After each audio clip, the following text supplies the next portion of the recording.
Another thug playing dress-up in stolen clothes. Officer Derek Matthews sneers into his radio from his patrol car parked outside the Millbrook Heights police station. Across the street at the Chevron gas station, a black man in an expensive suit steps out of a pristine sedan. Matthews floors the gas pedal. His patrol car screeches across the intersection, blocking the gas station exit completely. He storms out, chest puffed with authority. "Hey, boy! Where'd you steal that fancy ride?" The man freezes next to the gas pump. Other customers stare in shock. Matthews shoves the man's shoulder hard, then immediately points an accusing finger. "Don't you dare touch me! That's an assault on a police officer!" The well-dressed man slowly raises his hands, his jaw tight with controlled rage. Matthews's hand hovers over his weapon, eyes gleaming with cruel satisfaction. This is happening right across from the police station. Have you ever been judged by your skin color before anyone knew who you really were? This is Millbrook Heights, Georgia, a picture-perfect suburban community where million-dollar homes line tree-shaded streets. The American flag waves from every porch. Soccer moms drive spotless SUVs. Everything looks peaceful and progressive on the surface, but appearances can be deceiving. Meet David Richardson. At 42, he carries himself with the quiet confidence of a man who's earned every achievement through merit alone. His navy suit is tailored to perfection. His gold watch catches the morning light as he checks the time. 9:47 a.m. Today is the most important day of his career. David started his morning at 6 a.m. in his hotel room, reviewing personnel files and budget reports spread across the desk.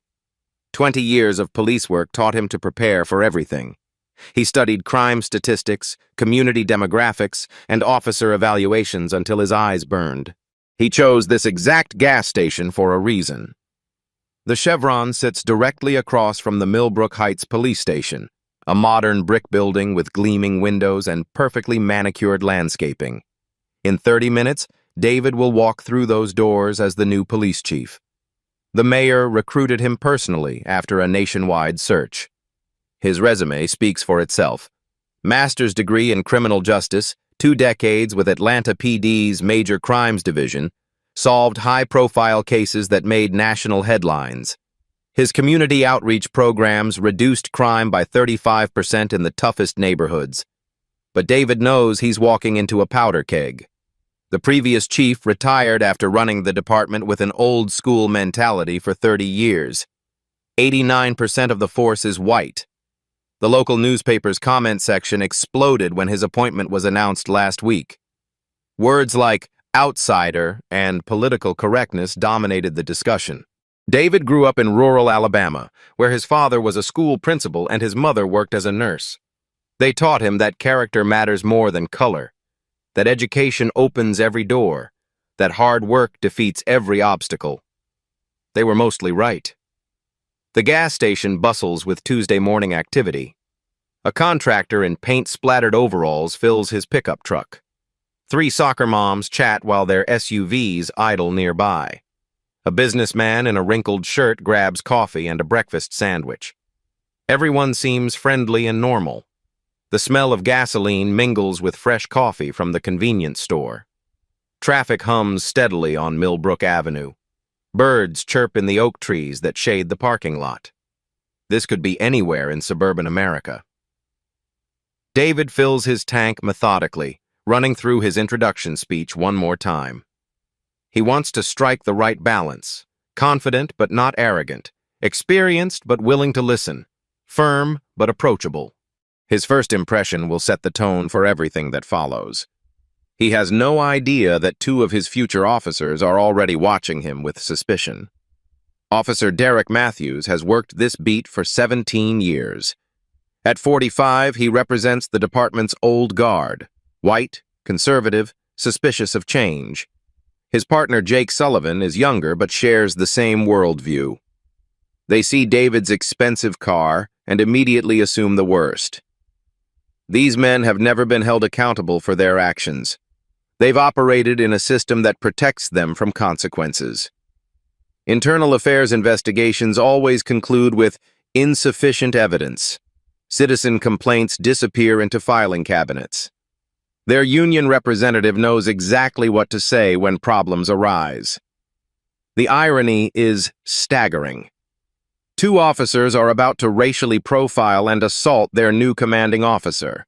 They're about to commit federal crimes directly across from their own police station.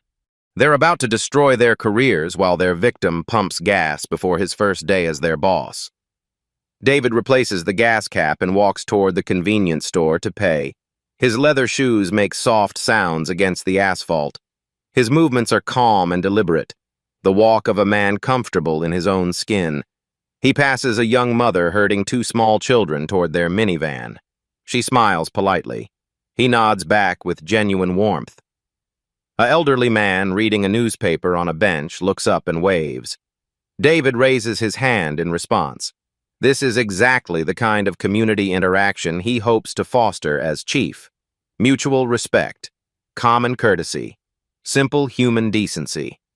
But Matthews and Sullivan see something entirely different. They see a black man who doesn't belong in their neighborhood. They see expensive clothes that must be stolen. They see an opportunity to assert their authority and remind someone of their place. The morning sun climbs higher, casting sharp shadows across the parking lot. The flag above the police station snaps in a gentle breeze. Everything appears normal and peaceful. In 60 seconds, that peace will be shattered. David Richardson has no idea he's about to become the victim of the very system he's been hired to reform. He has no idea that his badge, the symbol of his authority and achievement, is hidden beneath his jacket, waiting to change everything. The stage is set. The players are in position. Justice is about to be served in the most unexpected way possible. Matthews strides across the parking lot like a predator stalking prey. His heavy boots crunch against loose gravel. His hand never leaves his service weapon. The morning sun glints off his badge and reflects in his cold blue eyes. License, registration, and proof of insurance. Now! His voice carries across the entire gas station, drowning out the gentle hum of traffic. Every conversation stops, heads turn. A construction worker pauses mid-sip of his coffee, steam rising from his cup. The soccer moms freeze beside their SUVs, car doors hanging open. Even the birds seem to go quiet. David slowly reaches for his wallet, movements deliberate and controlled. His gold cufflinks catch the sunlight as he moves. 20 years of police work taught him exactly what Matthews is doing, establishing dominance through intimidation and public humiliation. There's no need for this aggressive tone, officer. I'm simply getting my identification. Matthews's face reddens with anger. His jaw muscles clench. How dare this man speak to him with such composure? How dare he use educated language? In Matthews's world, respect flows in only one direction, toward the badge. Articulate responses sound like challenges to his authority. Slow movements, I said. Slow. David's jaw tightens, but he complies with measured dignity. His leather wallet emerges from his jacket pocket. His movements are precise, careful, deliberate. He knows one wrong gesture could escalate this situation beyond control. The expensive leather feels smooth against his fingers. Sullivan circles to the passenger side of the sedan, creating a tactical flanking position. His boots scrape against rough asphalt. His radio crackles with intermittent static. The sound makes nearby customers nervous. A mother instinctively pulls her toddler closer. "Derek, I think we got ourselves a real problem here," Sullivan calls out, peering through the car's tinted windows with theatrical suspicion. He cups his hands against the glass, blocking reflected sunlight. Matthews examines David's driver's license like he's studying a piece of evidence at a crime scene. He holds it up to the light, squints at the photo, runs his thumb across the surface checking for signs of forgery. His fingers leave smudges on the laminated surface. David Richardson. Atlanta address. "What are you really doing in our neighborhood, David?" The way he says the name drips with condescension. He emphasizes each syllable like it tastes bitter in his mouth. The distance between them shrinks as Matthews steps closer, invading personal space. His coffee breath mingles with the smell of his aftershave. "Is this car registered to you? Because it looks pretty expensive for someone from your background." The word background hangs in the air like a racial slur. Everyone within earshot understands the implication. A young mother quickly ushers her children toward the convenience store entrance, their small sneakers pattering against concrete. An elderly man folds his newspaper and looks away uncomfortably. The gas pump clicks off automatically behind David. The digital display shows $47.83. Such a normal sound in such an abnormal situation. The smell of gasoline grows stronger in the warming morning air. "Officer, I'm legally parked on private property. I've committed no traffic violation and no crime. What's your reasonable suspicion for this stop?" David's voice remains steady, professional. His legal knowledge is obvious, precise. Each word is chosen carefully. This only irritates Matthews further. In his experience, uppity behavior deserves immediate correction. Education sounds like arrogance to his ears. Reasonable suspicion? Matthews laughs harshly. His laughter echoes off nearby car windows. "How about you matching the description of someone involved in recent break-ins? How about that expensive car and fancy clothes that don't match your demographic? How about the fact that you're clearly out of place here?" Each accusation is legally baseless. Matthews knows it. David knows it. But Matthews has operated in a system that protects him from consequences for 17 years. He's never been held accountable for his actions. Internal affairs investigations always conclude with insufficient evidence. A small crowd begins forming in a rough semicircle. The construction worker sets down his coffee cup on the hood of his truck and pulls out his phone. One of the soccer moms starts recording, her manicured fingers trembling slightly.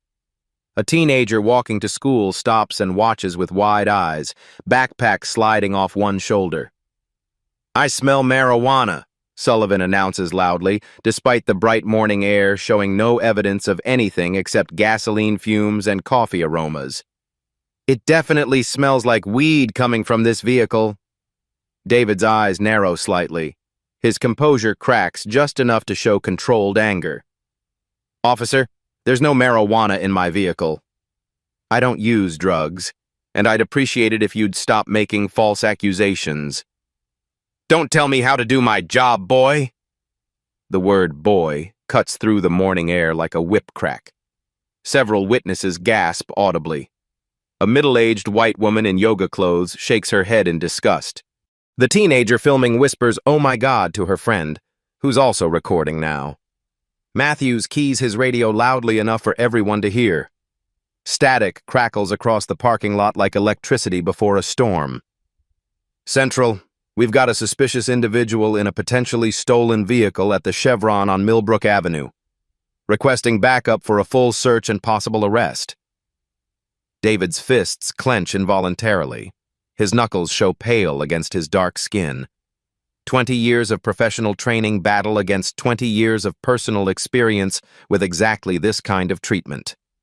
His expensive watch reflects morning sunlight as his pulse quickens. "Officer Matthews," David says, reading the name tag pinned to the uniform shirt, "you have no probable cause for a search. I've committed no traffic violation, no crime, and I'm legally parked on private property. I explicitly refuse consent for any search of my person or vehicle." His professional language clearly irritates Matthews.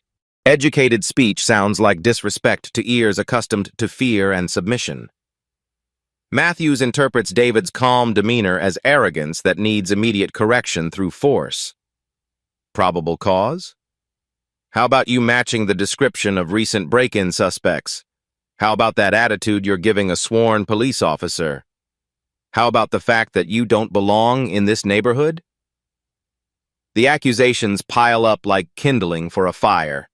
Each one is documented by multiple phones recording from different angles. Each word will later be analyzed by federal investigators and played in courtrooms. But at this moment, Matthews feels completely untouchable. A second patrol car arrives, tires squealing unnecessarily as it enters the parking lot. Then a third. Officers Emma Rodriguez and Tom Bradley emerge with hands resting on their weapons. The tactical display is designed to intimidate and overwhelm. "Gentlemen, lady," Matthews grins with satisfaction, "we've got ourselves a situation here." The smell of burning rubber mixes with gasoline fumes. Radio static fills the air with electronic chatter. The casual morning atmosphere transforms into something that feels like a military occupation of suburban America. David surveys the scene with professional eyes. 3 patrol cars, 4 officers, multiple witnesses, multiple recording devices. He's outnumbered but not outmatched. His years of experience taught him to stay calm under pressure and document everything. "Officers, I'm going to state this clearly for all the recording devices present. I am David Richardson. I am legally parked on private property. I have committed no crime. I do not consent to any search. I am not resisting. I am complying with all lawful orders." His words are chosen carefully, professionally. He's building a legal record with every sentence. He knows these officers are about to violate his constitutional rights, and he's documenting everything for the inevitable federal court case. But David has no idea just how much worse this is about to get. Matthews steps closer, close enough that David can smell coffee on his breath and see the hatred burning in his pale blue eyes. Close enough to violate every rule about professional distance and respect for citizens. "You're in my town now," Matthews growls, his voice dropping to a threatening whisper. "And in my town, people like you show respect to people like me. You got a problem with that, boy?" The confrontation reaches a dangerous tipping point. Multiple phones capture every word from different angles. Witnesses hold their breath. The morning sun beats down on a scene that's about to explode into violence.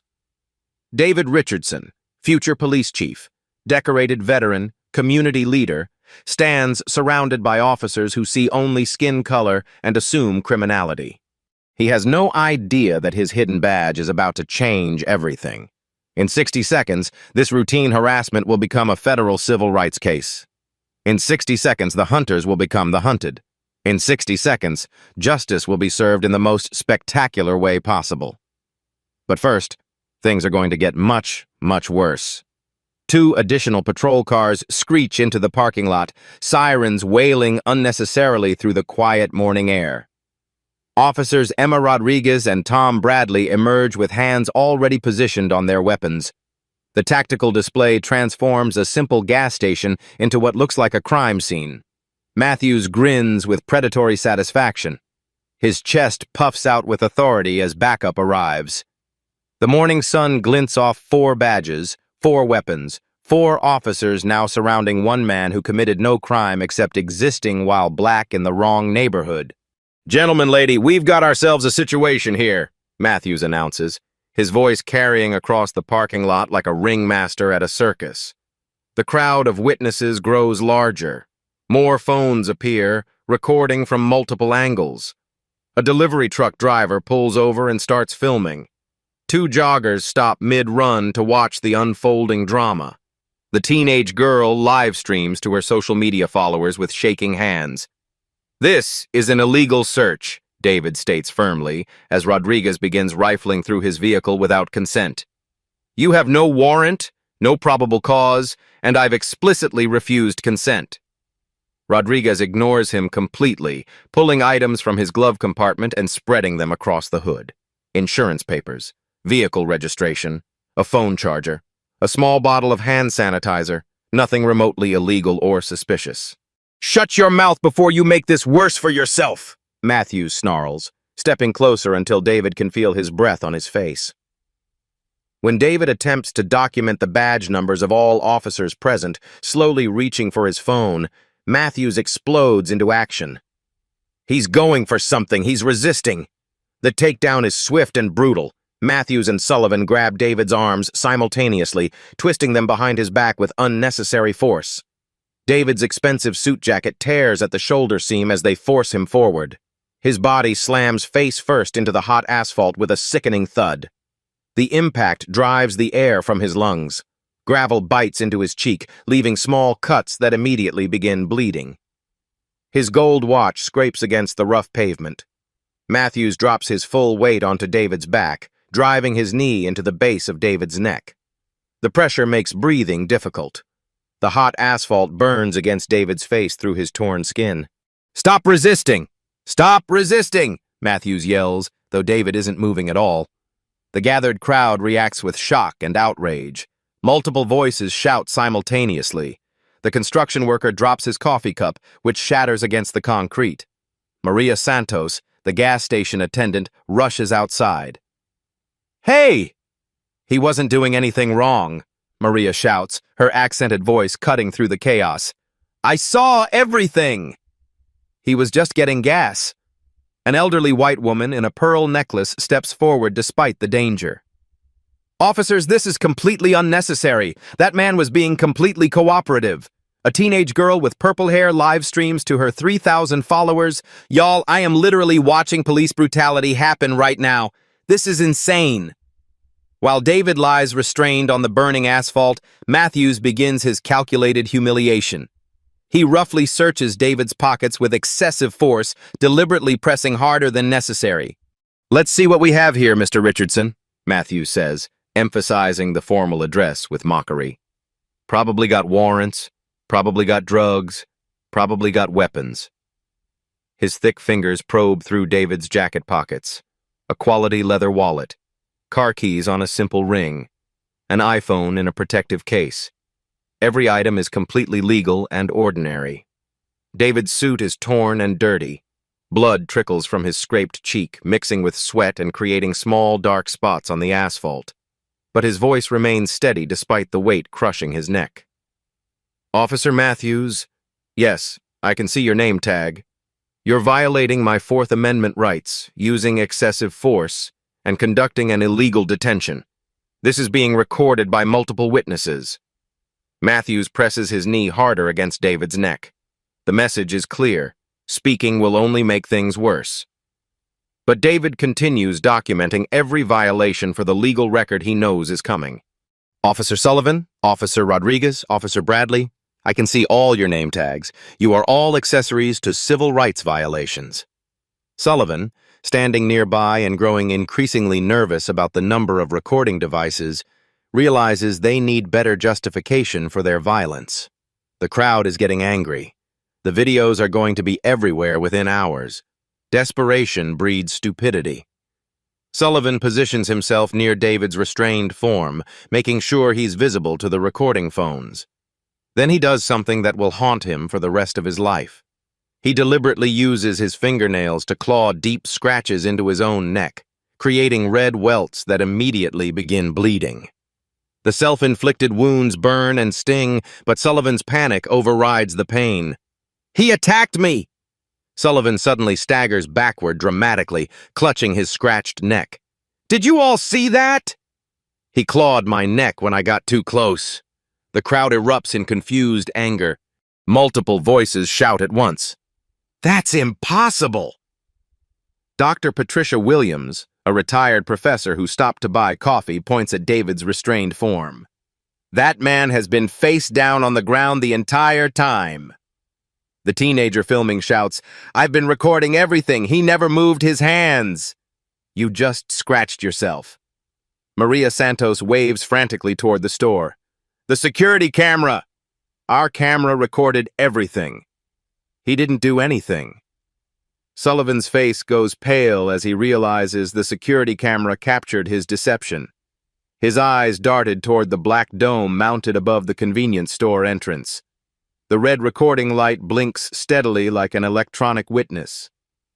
Maybe it happened earlier," Sullivan stammers, touching the fresh scratches that are obviously self-inflicted. "In the confusion." Dr. Williams cuts him off with academic authority. "Young man, you just scratched yourself and blamed that innocent man." We all saw it. That camera saw it. Matthews, unaware of Sullivan's catastrophic mistake, continues building their false narrative. He keys his radio with theatrical authority. Central, suspect violently resisted arrest, assaulted Officer Sullivan, and we've had to use necessary force to subdue him. We need a supervisor and medical support for an injured officer immediately. Each word is a lie that will later be dissected in federal court. Each false statement builds toward felony charges that will destroy careers and send officers to prison. David, still pinned under Matthews' weight, speaks with remarkable composure. Officer Sullivan, you just committed perjury, filing a false police report, and attempted to frame an innocent person for assault on a police officer. Officer Matthews, you are an accessory to these crimes. The psychological torture continues. Matthews searches David's torn pockets again, frustrated that every item is completely legal. His wallet contains credit cards, a driver's license, business cards, and cash. Nothing suspicious. Nothing illegal. Nothing to justify their violence. This thug probably stole all these cards, Matthews mutters loud enough for the crowd to hear. But the crowd isn't buying it anymore. Too many people witnessed the entire encounter. Too many phones captured every moment. The security camera recorded Sullivan's self-inflicted scratches and false accusation. A critical moment arrives as David struggles under Matthews' crushing weight. His suit jacket shifts and tears further, revealing a brief glimpse of something metallic clipped to his belt. The angle makes it impossible to identify clearly from most positions. Matthews, drunk on adrenaline and focused on maintaining control, doesn't notice. Neither do Sullivan, Rodriguez, or Bradley. They're too caught up in their power trip to pay attention to details. Only Dr. Williams, standing at the perfect angle near the convenience store entrance, catches the metallic reflection in the morning sunlight. She squints, trying to understand what she's seeing. Something official-looking. Something important. But the distance and David's torn jacket make identification impossible. Not yet. Officer Matthews. David continued his legal documentation despite the pain. Officer Sullivan, Officer Rodriguez, Officer Bradley. Everything you're doing is being recorded by multiple devices and witnesses.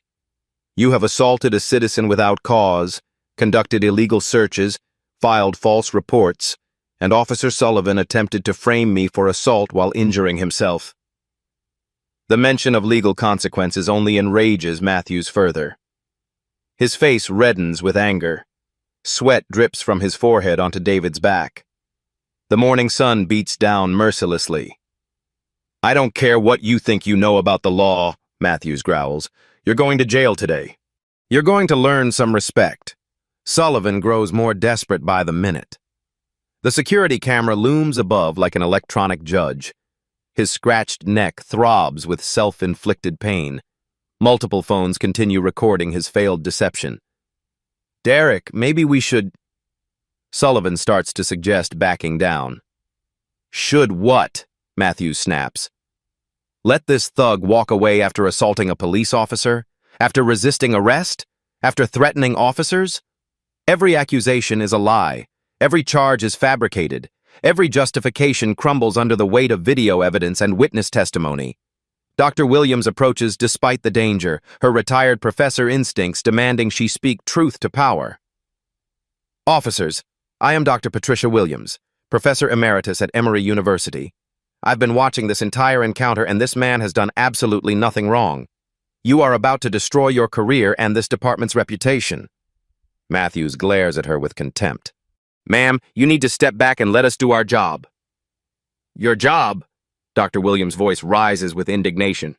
Your job is attacking innocent citizens? Your job is letting your partner scratch himself and blame others? Your job is violating constitutional rights in broad daylight? The crowd murmurs agreement. The recording continues from multiple angles. The security camera captures everything in high definition. David, even while being brutalized, continues protecting his legal rights and building his case. Officer Matthews, when this goes to federal court, your qualified immunity won't protect you from these clear constitutional violations.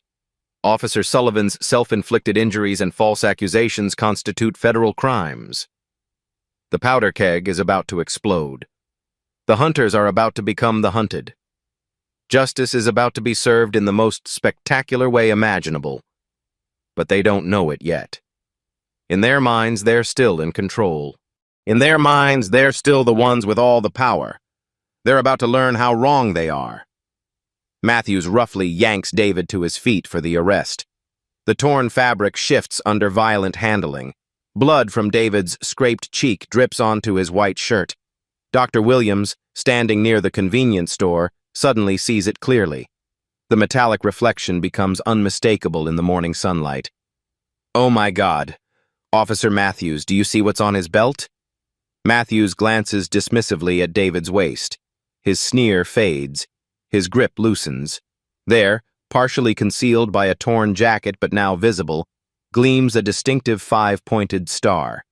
The official police chief badge of Millbrook Heights catches the sun like a beacon. Matthews's face goes white. Color drains from his cheeks like water from a broken dam. His mouth falls open in horror. Sullivan stops his fake injury performance, hands frozen at his scratched neck. His eyes lock onto this badge with the expression of a man watching his life collapse. Rodriguez drops her papers.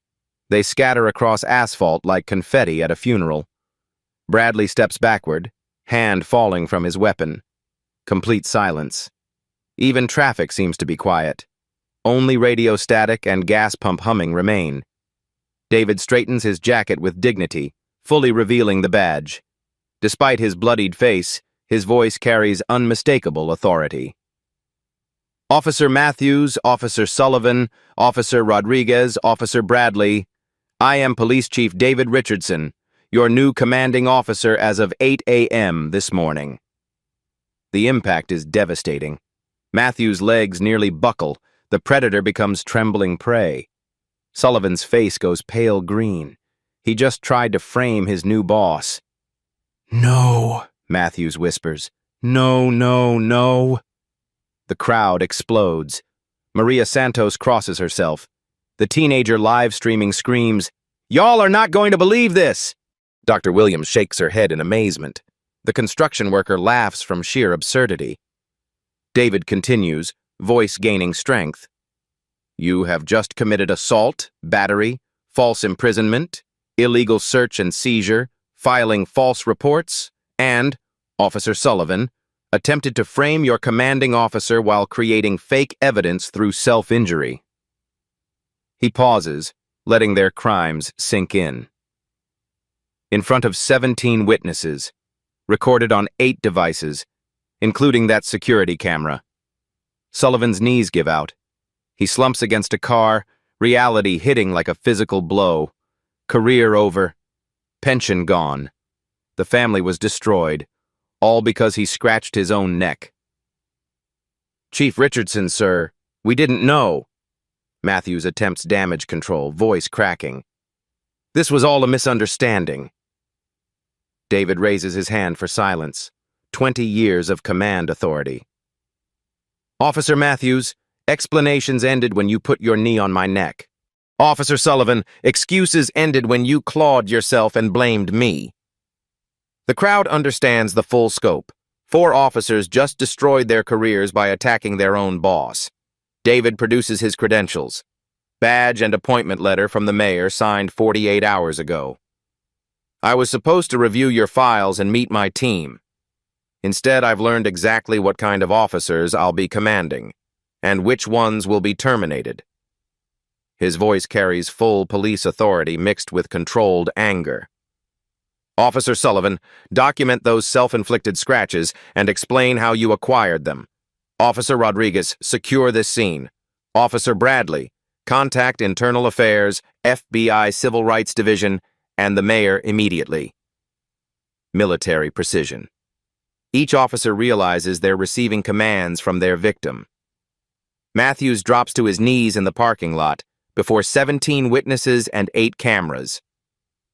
"Please, we were protecting the community.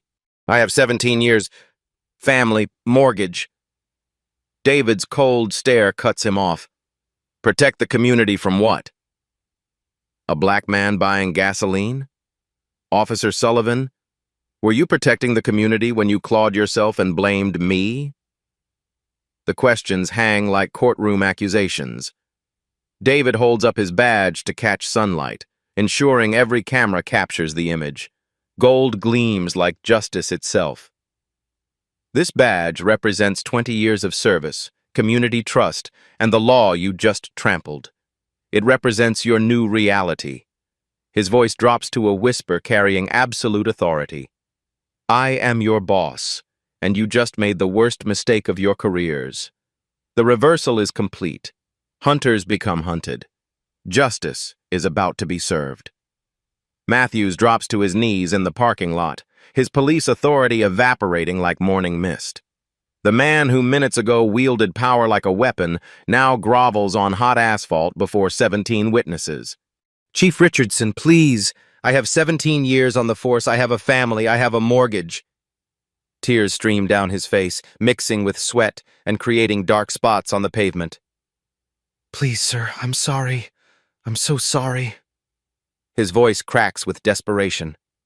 The tough cop facade crumbles completely, revealing a broken man who finally understands consequences exist. Sullivan, face buried in his hands, touches the self-inflicted scratches on his neck with trembling fingers. The wounds throb with stupidity and shame. Chief, I'm sorry. I know what I did was wrong, he stammers, his voice barely audible. I panicked. I've never done anything like this before.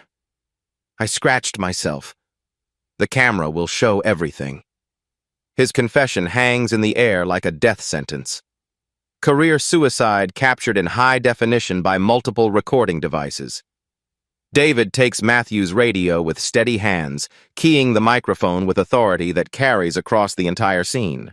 Central Dispatch, this is Police Chief David Richardson. I need Internal Affairs, the FBI Civil Rights Division, and the mayor at the Chevron station on Millbrook Avenue immediately. We have 4 officers in custody for civil rights violations, assault, and filing false reports. His voice is calm, professional, and devastating. Each word seals their fate with bureaucratic precision. Dr. Williams steps forward, becoming the impromptu spokesperson for justice. Her retired professor authority commands attention from everyone present. Chief Richardson, we all witnessed everything. These officers racially profiled you, used excessive force, and that young man there injured himself and tried to blame you. We'll all testify. 17 witnesses nod in unified agreement. Their phones contain damning evidence from multiple angles. The security camera recorded every moment of Sullivan's self-destructive deception. David's first official act as chief demonstrates swift justice. His voice carries the weight of absolute authority. Officers Matthews, Sullivan, Rodriguez, and Bradley, you are immediately suspended without pay, pending investigation. Turn in your weapons, badges, and radio equipment now. The metallic sounds of duty gear being removed echo across the parking lot like funeral bells. Badges hit the asphalt with tiny clinks. Weapons are placed on the sedan's hood with reluctant finality. Local news trucks begin arriving, their satellite dishes rising like technological vultures. Channel 7's Amanda Lane approaches with cameras rolling, her news instincts recognizing a career-making story. Chief Richardson, can you tell us what happened here? David straightens his torn suit and addresses the cameras directly, blood still visible on his scraped cheek. His dignity remains intact despite his disheveled appearance. These officers violated their oath, the Constitution, and the public trust. One even injured himself and attempted to frame me for assault while being recorded by security cameras. The cameras capture every word for the evening news and viral social media clips that will reach millions within hours.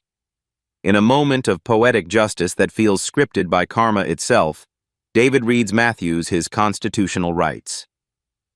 Derek Matthews, you are under arrest for assault, civil rights violations, and abuse of authority under color of law. You have the right to remain silent. Anything you say can and will be used against you in a court of law. The same officer who minutes ago was violating constitutional rights now faces the very system he perverted. The irony tastes bitter in the morning air. Matthew's hands are cuffed behind his back by arriving supervisors. The metal bracelets click shut with finality that echoes his career's end. The crowd spontaneously erupts in applause. Justice served in real time creates a cathartic moment that witnesses will remember forever.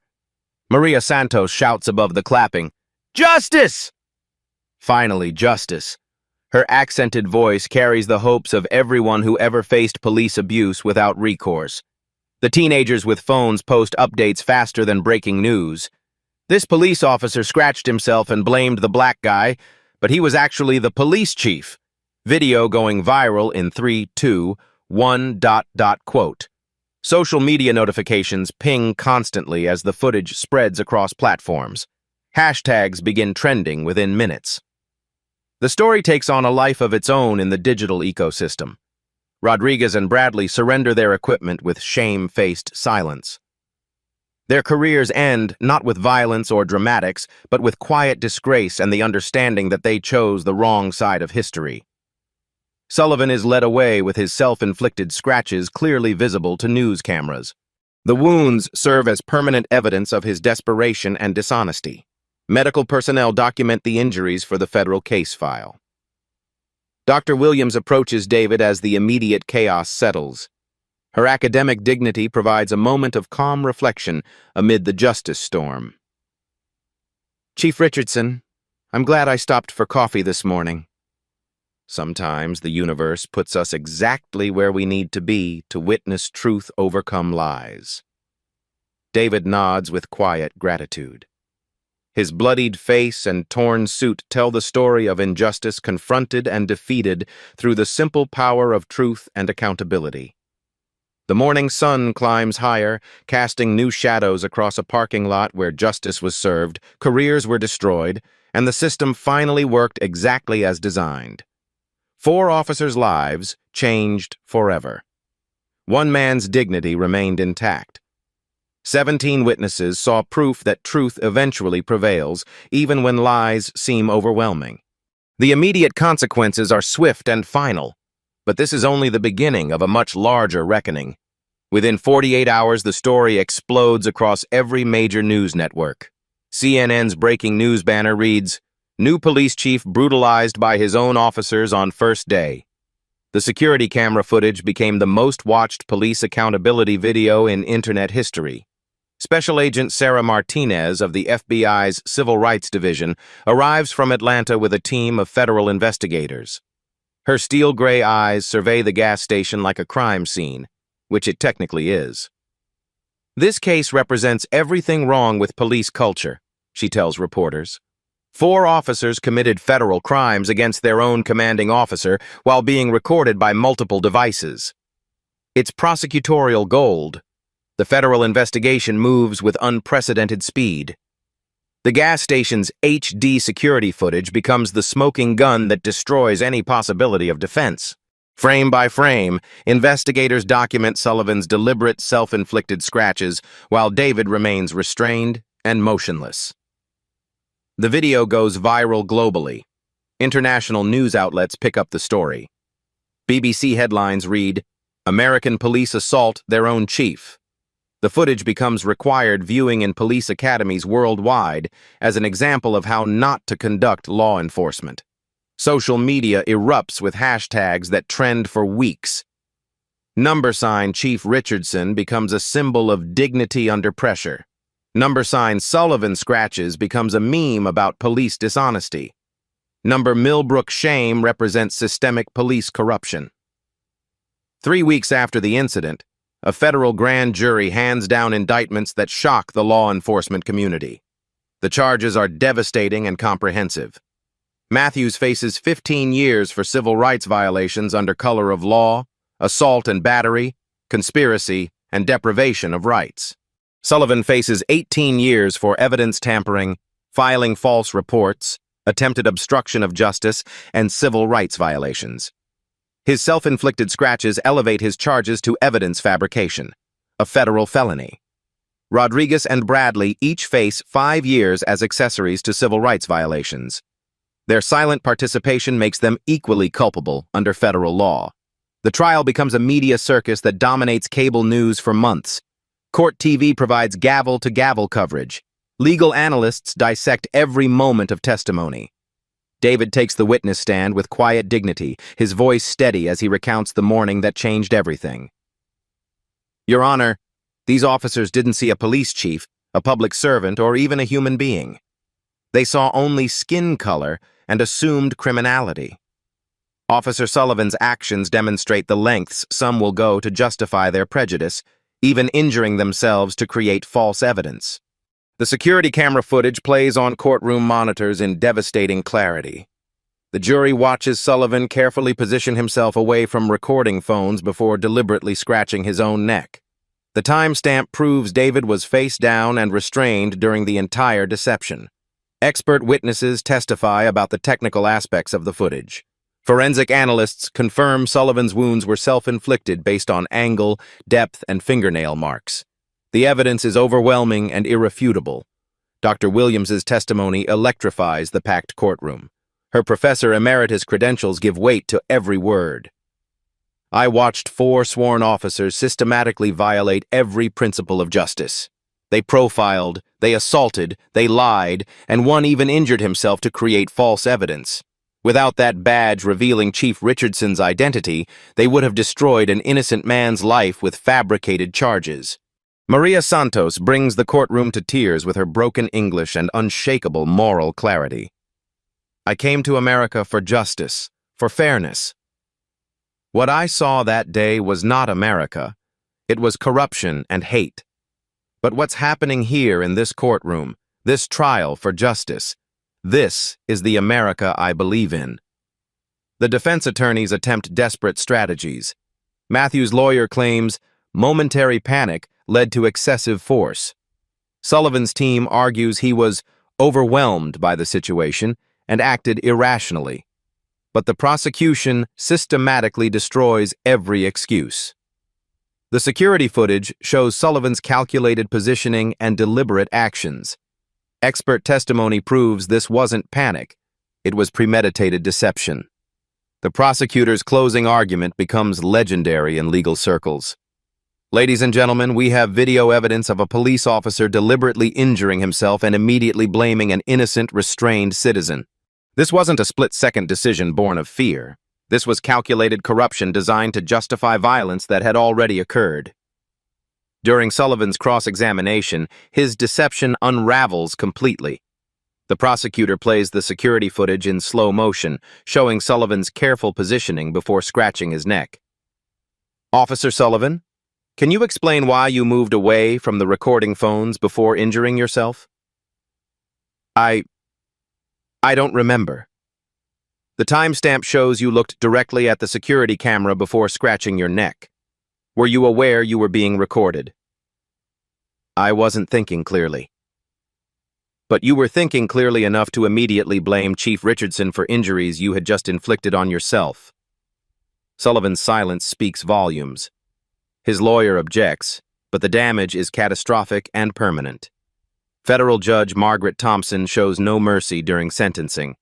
Her voice carries the weight of constitutional authority. Officers Matthews, Sullivan, Rodriguez, and Bradley, you violated your oath, the Constitution, and the sacred trust between police and citizens. Mr. Matthews, your use of excessive force and racial profiling earns you 12 years in federal prison. Mr. Sullivan, your deliberate fabrication of evidence represents the absolute worst kind of police corruption. Your actions could have sent an innocent man to prison while you knew the truth. 15 years in federal prison. Ms. Rodriguez and Mr. Bradley, your willing participation in these crimes makes you equally culpable. 3 years each in federal prison. The sentences echo through the courtroom like thunder. Matthew's wife sobs in the gallery. Sullivan stares at his hands in defeated silence. The city of Millbrook Heights settles David's civil rights lawsuit for $3.1 million, the largest police misconduct settlement in Georgia history. David immediately donates the entire amount to police accountability organizations, body camera programs for small departments, and racial justice nonprofits. This money came from taxpayers who deserve better from their police, David tells reporters. It should go toward preventing future incidents, not enriching me. Under David's leadership, the Millbrook Heights Police Department implements revolutionary reforms. Mandatory bias training becomes monthly, not yearly. Civilian oversight boards review every use of force incident. Body cameras are required for all interactions. Community policing replaces aggressive enforcement. The Richardson protocols became a national model studied by police departments across America. Crime drops 23% while community trust soars to unprecedented levels. Matthews loses everything: pension, house, family, freedom. His wife divorces him while he awaits sentencing. His children change their last name to escape the shame. Sullivan's mugshot with visible self-inflicted scratches becomes an FBI training image about integrity and evidence tampering. Police academies use his case study and ethics courses about the importance of honesty. Rodriguez moves across the country, but her federal conviction follows her everywhere. No law enforcement agency will hire her. She works retail security for minimum wage. Bradley changes careers entirely, becoming a social worker focused on police-community relations. His conviction serves as daily motivation to rebuild trust he helped destroy. The case establishes landmark precedent for police accountability. Law schools teach Richardson versus Millbrook Heights as constitutional law. The security footage becomes evidence that truth and technology can overcome even the most brazen lies. Most importantly, the case proves that justice delayed is not always justice denied. Sometimes it's justice perfected through overwhelming evidence and unwavering determination to hold power accountable. 6 months later, Chief Richardson stands in his corner office, looking out at officers conducting a community policing event in the park.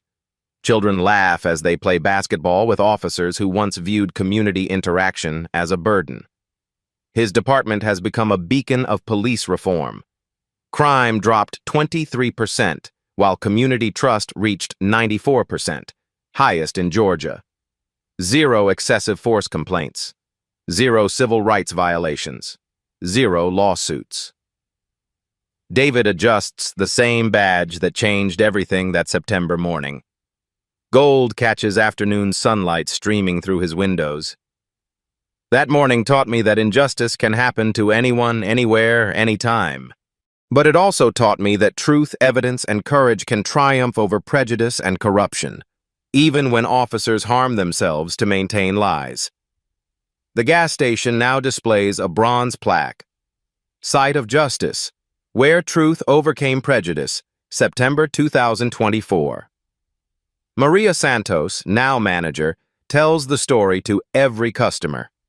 The security footage is preserved in the Smithsonian's Civil Rights Collection. Chief Richardson has spoken at 47 police academies, 12 universities, and the Congressional Black Caucus. His message remains consistent. Character is revealed not in power, but in how power is used. Truth will always emerge, no matter how desperately lies try to cover it. Dr. Williams and Chief Richardson became close friends, working on police-community relations. She jokes, "Best $47 of gas I ever bought. I witnessed history." The Richardson protocols have been adopted by 300 police departments nationwide. Officer complaints dropped 67%. Community satisfaction rose dramatically wherever his methods were applied. CNN's year-end special featured Chief Richardson as Person of the Year. Sometimes justice comes unexpectedly. But when it comes, it changes everything. Derek Matthews serves year 1 of 12 years in federal prison. Appeals rejected. Prison interviews reveal no genuine remorse. "I was just doing my job. Political correctness destroyed my career." Even behind bars, Matthews refuses accountability for his racist assumptions. Jake Sullivan serves in a different facility. His self-inflicted scratches healed, but psychological scars remain. Other inmates know his case from news coverage. Little sympathy exists for a cop who injured himself to frame innocence. His family disowned him. My wife remarried. Children refuse contact. The scratches that destroyed his life in seconds continue destroying it years later. The story's impact extends beyond 4 ruined careers. Police departments updated training programs. Body camera requirements increased. Civilian oversight gained authority. The case proved technology and truth overcome brazen deceptions. Most importantly, it demonstrated that justice delayed isn't always justice denied. Sometimes it's justice perfected through overwhelming evidence and unwavering accountability. If this story moved you, if it gave you hope that truth overcomes lies and justice prevails over prejudice, share it. Every share sends a message that honesty matters, accountability matters, character matters more than color.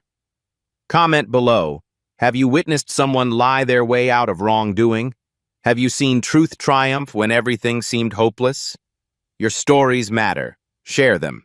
Hit subscribe if you believe in justice over prejudice, truth over lies, character over corruption. We share these stories because they need telling, because truth deserves celebration, because justice delayed doesn't mean justice denied when courage speaks truth to power. Think about this. If Chief Richardson hadn't had that badge, if he'd been just another black man buying gasoline, would Sullivan's lies have been believed? Would Matthew's violence have been justified? Would an innocent man be in prison? What does your answer say about the world we're fighting to change? Justice delayed is justice denied. But justice served, even when it emerges from desperate attempts to fabricate evidence, reminds us that character beats corruption, truth defeats deception, and even in darkness, light exposes lies. Some badges represent authority, some represent power, but the best badges represent truth. And truth, when it emerges through courage and evidence, changes everything. Share this story. Subscribe for more justice served. Comment below. Stories like this need telling. Truth deserves hearing. Justice, when it comes, deserves celebration. The light always wins.